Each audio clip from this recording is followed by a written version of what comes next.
Hey folks, this is Vince with Ads Gaming Addiction, and today we're going to check out Guilds of Delenar. This is a game that's coming to Steam's Early Access program March 22nd, 2019.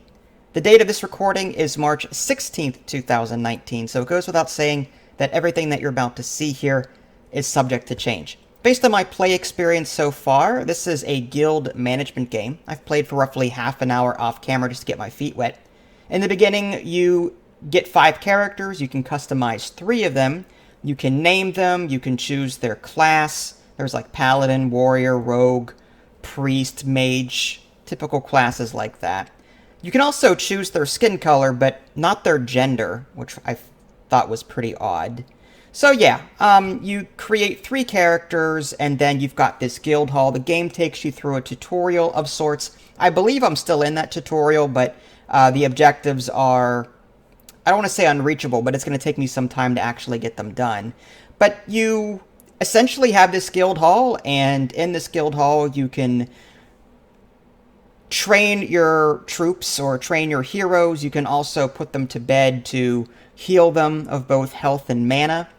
And then the quests will pop up over town. You'll simply drag parties that you create over to those places in order to complete them. There is a loot system, and each character that you have has their own RPG stats. So your paladin will be able to equip, say, like the plate mail, where the mages will not. You know, different requirements like that. There's strength, dexterity, all that jazz. If you've played an RPG, you'll know what I'm talking about. So let's just jump into it, and I'll show you what it's about. The options menu here: music, effects, resolution, quality, shadows, full screen toggle. I do have the music off for the sake of the commentary and to prevent copyright issues. Alright, so I'm going to load up my saved game here. Okay, so this is the map as it stands. If I hold in the right mouse button, I can pan the camera around. I can also use the mouse wheel to zoom in and out. As you can see, there are a number of different buildings with exclamation points over them. Those are different quests that I can accept. If I click on them, there's this clear the basement quest. If I click on that, and I can drag these windows around too, which is nice. The game is paused at the moment. That's why there's a circle with 2 lines in the middle there.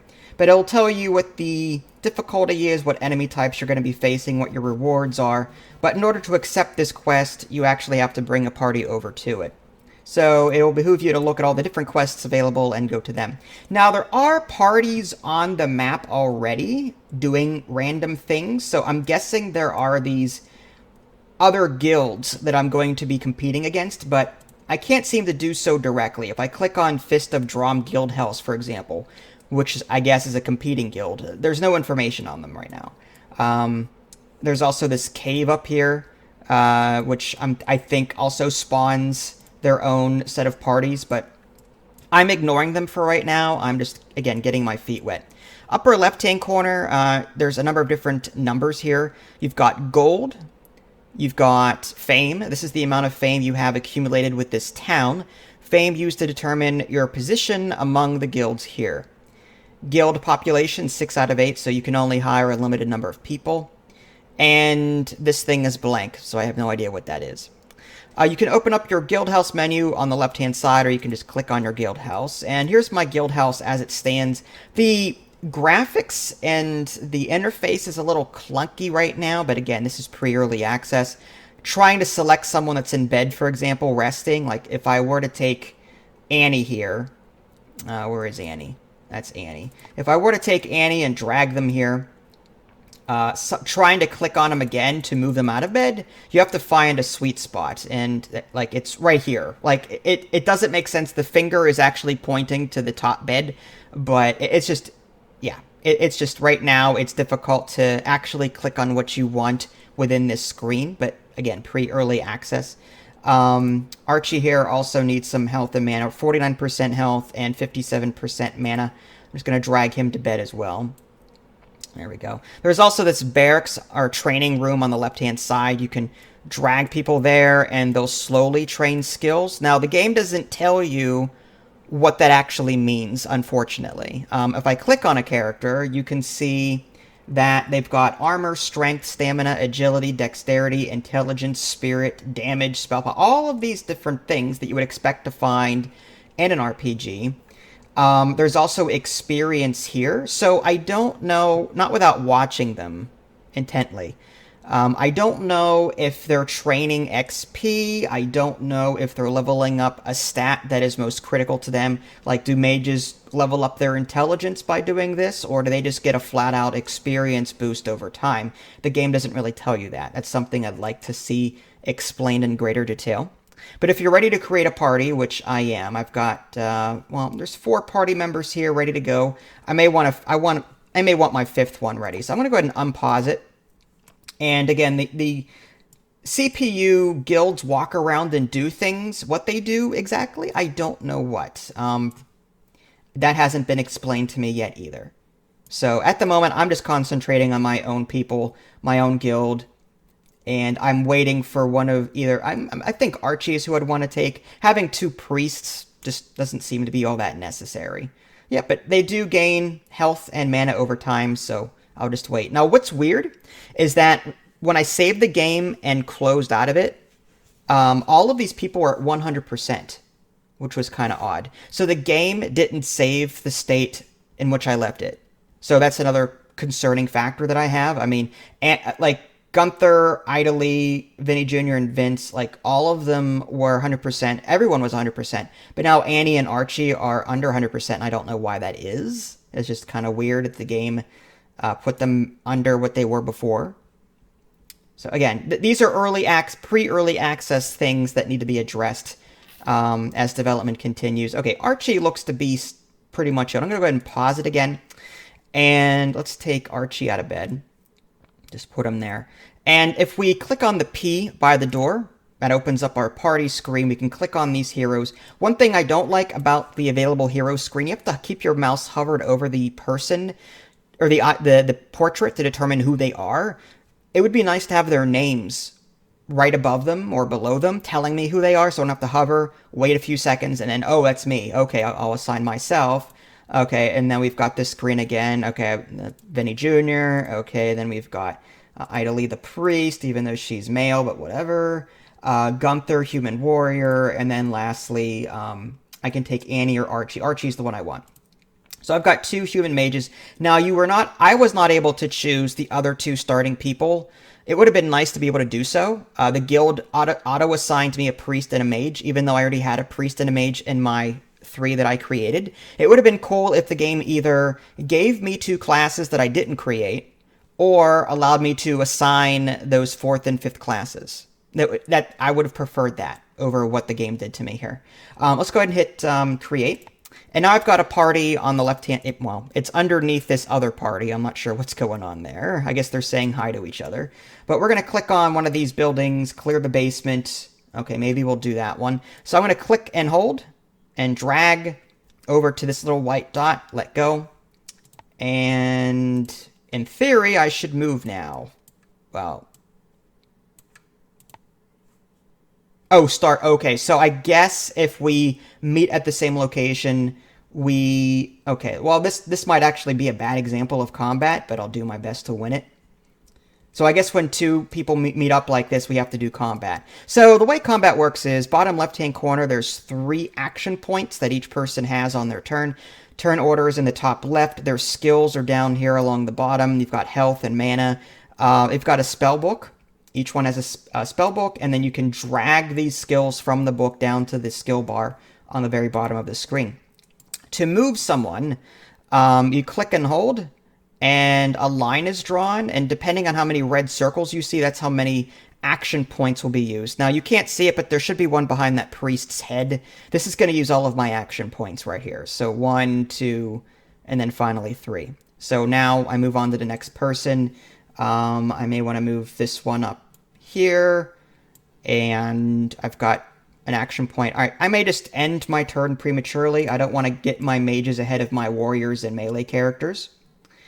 There's also 2 difficulty levels when you create a new game. There's easy and normal. About time. I'm tired of seeing normal and hard. I'm really tired of that. I'd rather it be easy, normal.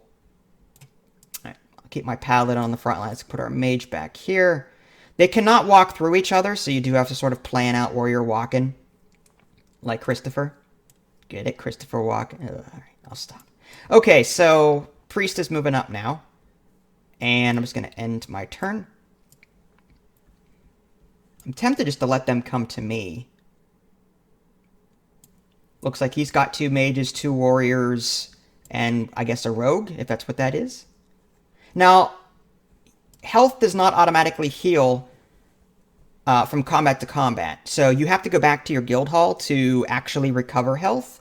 So that's why he's partially damaged. I guess he did something else and went and decided, okay, let's go ahead and fight Vince now. He should have maybe not done that, but again. All right, I'm going to move up. I don't think he can hit me from here. So I'm just going to move up again. I don't want to prolong this.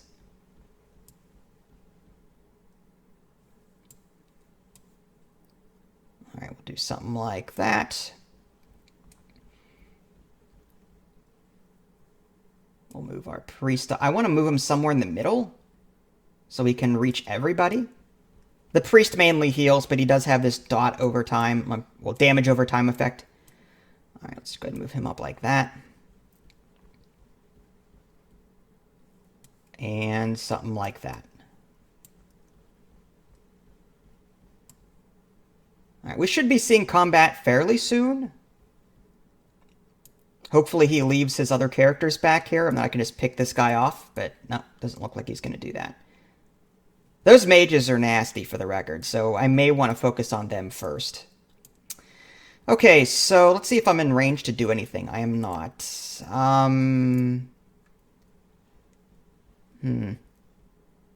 Let's see if I can't. I'm going to move up a little bit. Actually, you know what? Fireball takes 2 action points.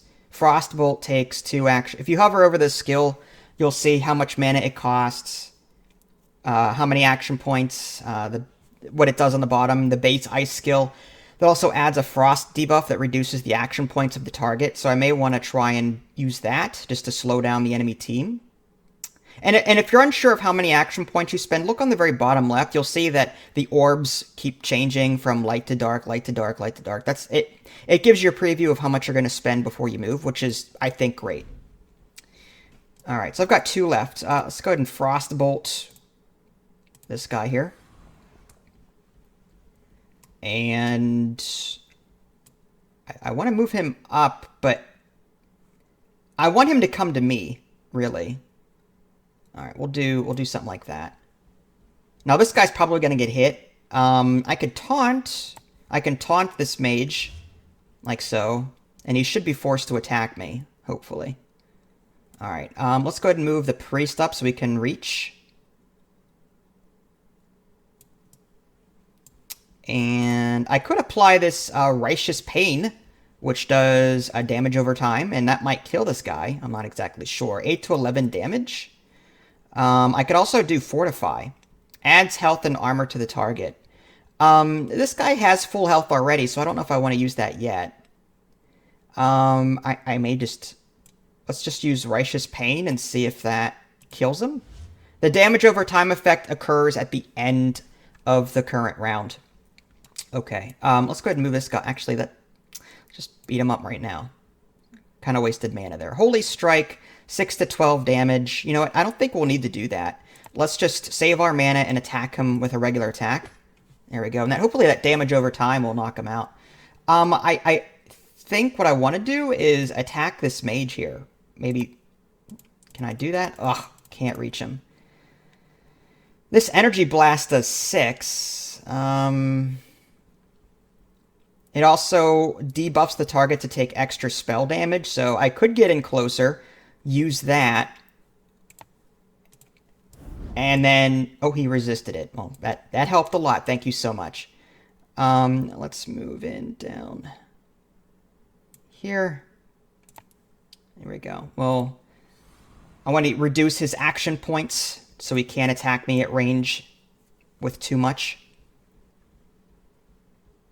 Here come his warriors now.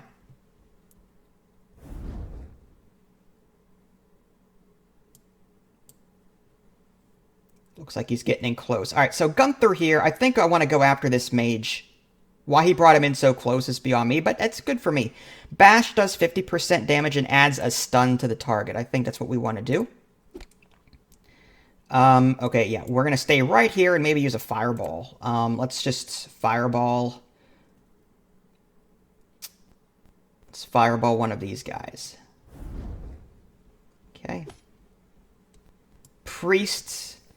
You know what? This paladin may take some damage, so I'm going to go ahead and use Fortify. There we go. And now I'm just going to do a basic attack. Again, I've got that damage over time effect. So I may want to use him somewhere else. What if I moved him? This will give me 1 action point. I'm going to put him here and run interference. They can still walk around me. It's not like they are locked into combat from here, but I want to encourage them to attack my melee and leave my mages alone. We'll go ahead and do Frostbolt on... Actually, let's do it on this guy here. Alright, so he's down. And let's do Power Strike. Does substantial damage. Nice, 11. And despite the fact that this guy has a dot on him, he's still not dying. So I may just try and finish him off with a basic attack here. Nice, he's down. We've got Holy Light. Does moderate healing to a friendly target. I like paladins. I like their melee and healing abilities. I can stun somebody. Let's go ahead and do that, and then we can use our mages to finish them off. Okay, we'll fireball. This guy's pretty far down the list. Alright, we'll help our paladin out. I'm going to go ahead and fireball this guy. Alright, he's down. Our priest, I'm going to go ahead and support our... I'm going to move up a bit. And support our paladin there. And let's go ahead and use, I guess, basic attack on this mage. Alright, he's down. And I don't want to waste mana because I may be seeing combat again with the same party without going back to heal first. So I'm just going to pass my turn. And, you know, I'll go ahead and do the fireball. And then we'll do another melee. Another fireball. And he's down. Okay, so we earned, it looks like 25 gold for that. If he had any loot, it would have been given to me. Now, I have 2 choices. I could go back into my guild house, rest and recuperate, or I can maybe try one of these missions. Just for the sake of the video, I'll go ahead and do that. There's only 3 bad guys here, so we'll drag this down here. Unpause.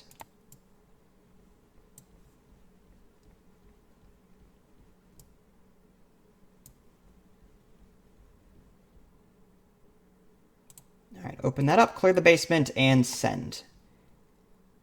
If we win, we get a rare Belt of Fortitude amongst some gold and fame. Alright, so now we're in this dinky-looking basement. So let's just do the same thing. We'll move up. Now, sometimes... This is another thing I don't like. You can't set your party layout before... Like, my warrior's trapped back here because everyone is standing in front of him. So now I have to wait and move everyone else out first. It would have been nice if I could set some sort of party stance or arrange my party prior to going into this basement or to any combat for that matter, so that my melee are in front and my mages and priests are in the back, that kind of thing. Would have been nice.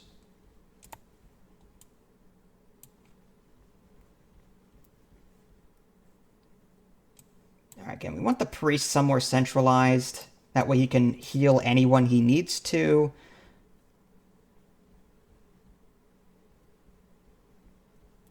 You can also choose your race when starting a character, or when creating a character. There's human, goblin, and dwarf, I think I read. They're all... I prefer humans, but, you know, you do what you want to do.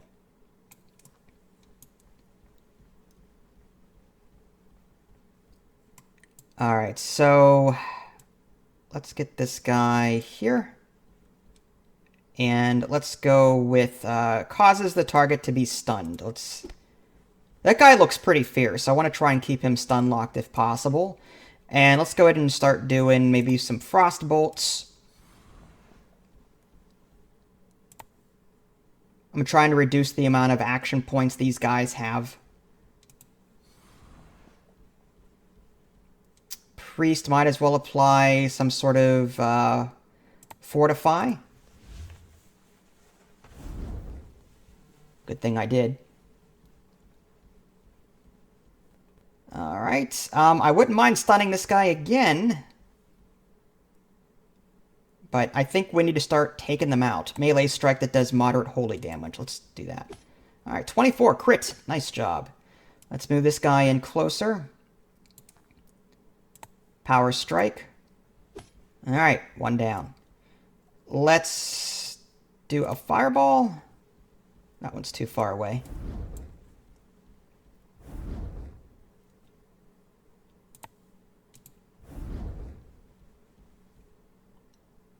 And again, we'll fortify him and maybe move this guy up. We can do a basic attack, although we're not close enough. All right, let's do something like that. Put pressure on him.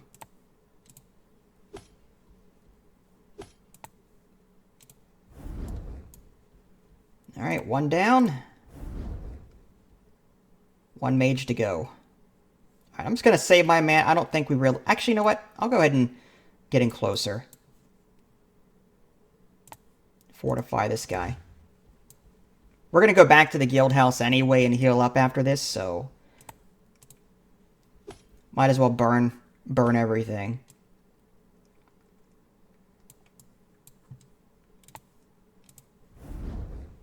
Alright, there we go. So, rare Belt of Fortitude, 90 gold, 90 fame, finish. And if I wanted to, I can enter my party menu by clicking on them. This thing has spell resist, armor, and stamina. I may want to put that... It's plate, so I have to put that on probably the warrior or the paladin. Let's see if I can... Can I do that? Yeah, there we go. Put it on the paladin. Alright, so I'm just going to drag this back home, hit unpause, and again, the computers will do their thing. I'll put these guys to rest, maybe even to train. So, yeah, we'll do something like that. Okay, I think you've slept enough there, sir. Put you there. Put you there. And I guess we'll train everyone else. Like I said, I don't know what they train, but I guess it wouldn't hurt. Okay, so that was just a quick look at Guilds of Delenar. If you guys want to see more gameplay, let me know. If you guys haven't already, subscribe to me on Twitch and YouTube. That way you can stay up to date with any new content I'm going to publish. This is Vince. Thanks for watching, and I'll catch you next time.